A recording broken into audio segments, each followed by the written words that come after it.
begin this hour with breaking news just into CNN. The Georgia prosecutor leading the state's election interference case against President-elect Donald Trump is now disqualified. CNN's Caitlin Polantz is here with more. Caitlin, what can you tell us about this? This is just coming in the last several minutes. This is a big development. A big development, and a big development that Donald Trump has wanted for a long time. That case against him in Georgia, the criminal case where it's accusing him and several others of a racketeering conspiracy related to the 2020 election, it's already been paused. Now it's not even backburnered. This is a case that will be dead in the water because the Georgia Court of Appeals is now saying that Fani Willis, the leader of the prosecution against Donald Trump, the district attorney in Fulton County, Georgia, she should be disqualified from being able to bring that case. The Georgia Court of Appeals is saying that it's a significant appearance of impropriety caused by the conduct of a public prosecutor. That is Willis, how she behaved, how she was speaking about the case, about Trump publicly, about how she was having a relationship with the top prosecutor that was concealed in this, a man named Nathan Wade.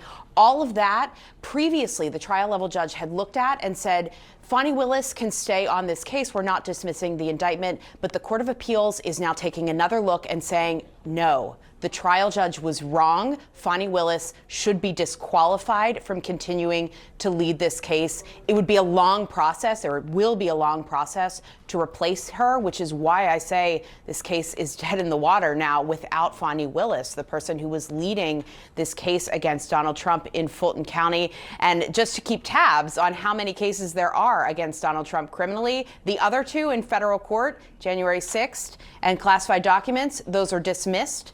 And then the additional case in New York City where he was set to be sentenced, that sentencing is now not happening. So as Donald Trump enters the presidency, each of these courts that is handling a criminal case is essentially removing that issue from him to have to deal with in any period of time in the near future.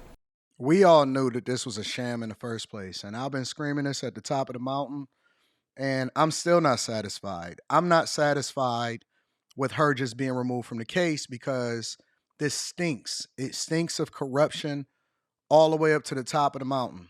Real talk. And for those of y'all that's been living under a rock, let me give y'all a little bit of insight of how this came about in the first place. She went, and in my opinion, implemented what I call election interference, a classic case of election interference in which it is well documented. This is not something that I'm making up. I feel absolutely confident having this conversation.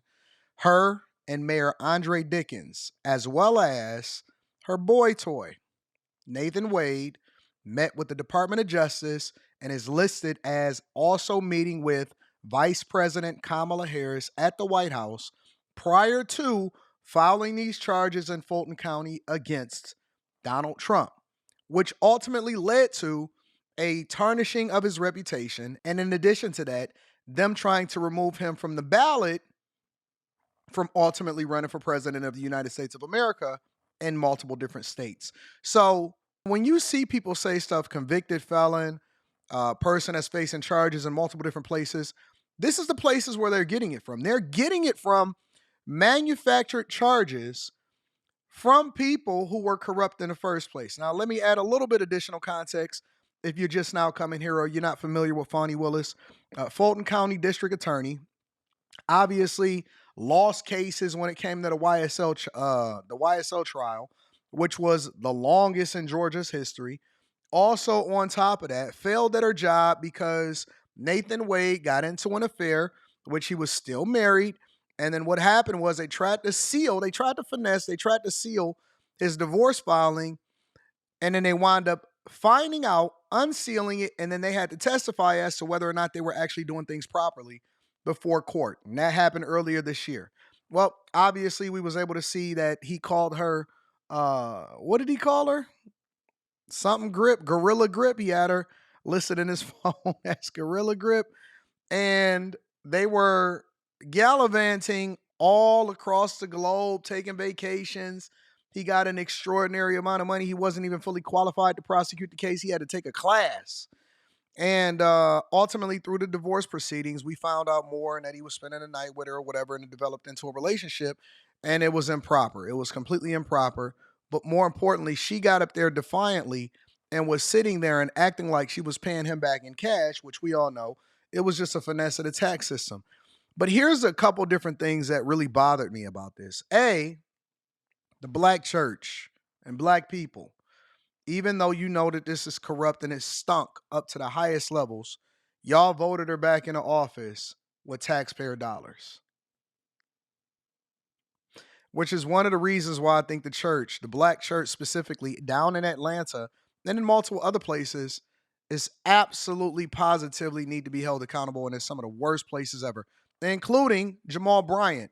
They let this woman get up on the pulpit and talk and testify, and they had all of this well wishes for her and all of that. And again, it stunk up to the highest level possible. And I'm pretty sure they were hoping that Kamala Harris won president of the United States of America, so they continue unprecedented power even more than before, because then it wouldn't just be, it wouldn't just be Kamala Harris. You would also have Biden out of the way, right? And so it was bad. The second thing is, I don't think that she should just be disqualified and the case should go away. I think she needs to be punished. Somehow, some way, we got to be able to hold these people that are in elected offices as using taxpayer dollars to persecute people that don't deserve to be persecuted. We got to hold them accountable.